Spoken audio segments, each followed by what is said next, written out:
Ujambo msikilizaji na mtazamaji, hii ni EMG Radio ikitangaza kutoka Kigali, Rwanda. Kumbuka tunakufikia popote ulipo Afrika Mashariki na kwingineko duniani kupitia majukwaa yetu ya kidijitali @EMG Radio. Jina langu ni Faith Kutere. Karibu kwa matangazo ya moja kwa moja ya habari za EMG Radio. Watafiti nchini Jamhuri ya Kidemokrasia ya Kongo DRC wameanza kuwasajili watakaoshirikishwa katika majaribio ya dawa ya Albeldesivir inayotangazwa au inayotengenezwa na kampuni ya Gilead Sciences, ikiwa ni juhudi mpya za kutafuta tiba ya ugonjwa wa Ebola unaosababishwa na virusi vya aina ya Bundibugyo ambao unaendelea kuathiri DRC na pia nchi jirani ya Uganda.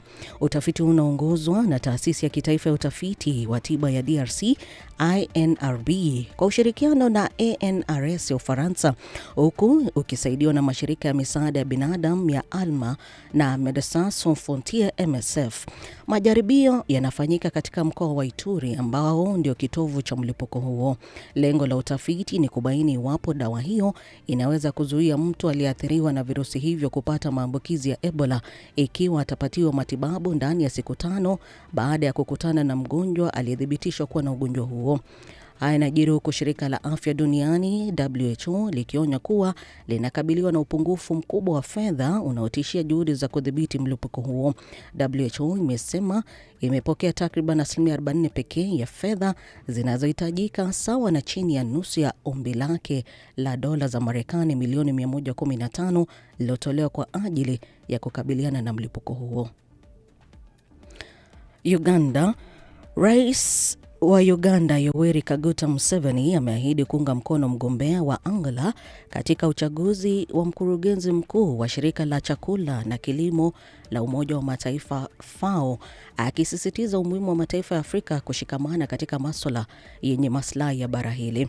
Kwenye mkutano uliofanyika katika shamba la Kisuzi ambapo waziri wa mambo ya nje ya Angola Tete Antonio alimkabidhi Rais Museveni ujumbe maalum kutoka kwa rais wa Angola, iliafikiwa kumuunga mkono Joseph Asako kuwania nafasi ya mkurugenzi mkuu wa FAO.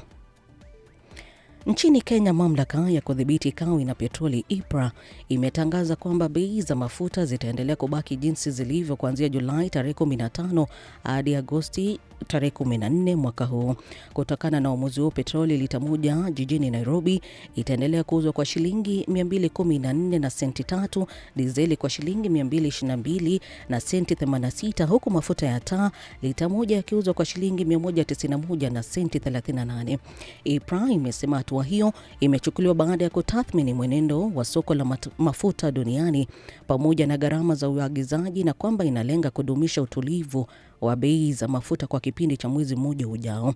Hatua hiyo inajiri huku serikali ikionya kuwa Wakenya huenda wakakabiliwa na ongezeko la bei za mafuta katika miezi ijayo kutokana na kupanda kwa bei ya mafuta ghafi duniani kunakochochewa na mzozo unaendelea katika eneo la Mashariki ya Kati.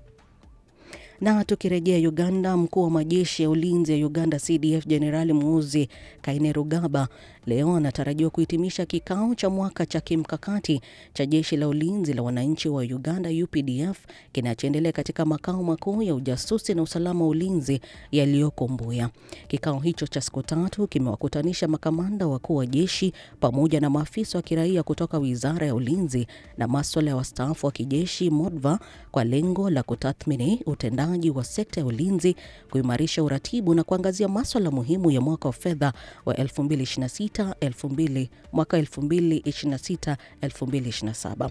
Katika siku 2 za kwanza za mkutano huo, Jenerali Kainerugaba aliongoza majadiliano kuhusu tathmini ya utendaji na masuala muhimu yanayolenga kuimarisha utayari wa jeshi na kuongeza ufanisi wa taasisi za ulinzi. Na hizo ndizo habari za EMG Radio kutoka hapa Kigali, Rwanda. Kumbuka unaweza kutufuatilia au kufuatilia vipindi vyetu na habari zetu kwenye mitandao yote ya kijamii @EMG Radio. Jina langu ni Faith Kutere.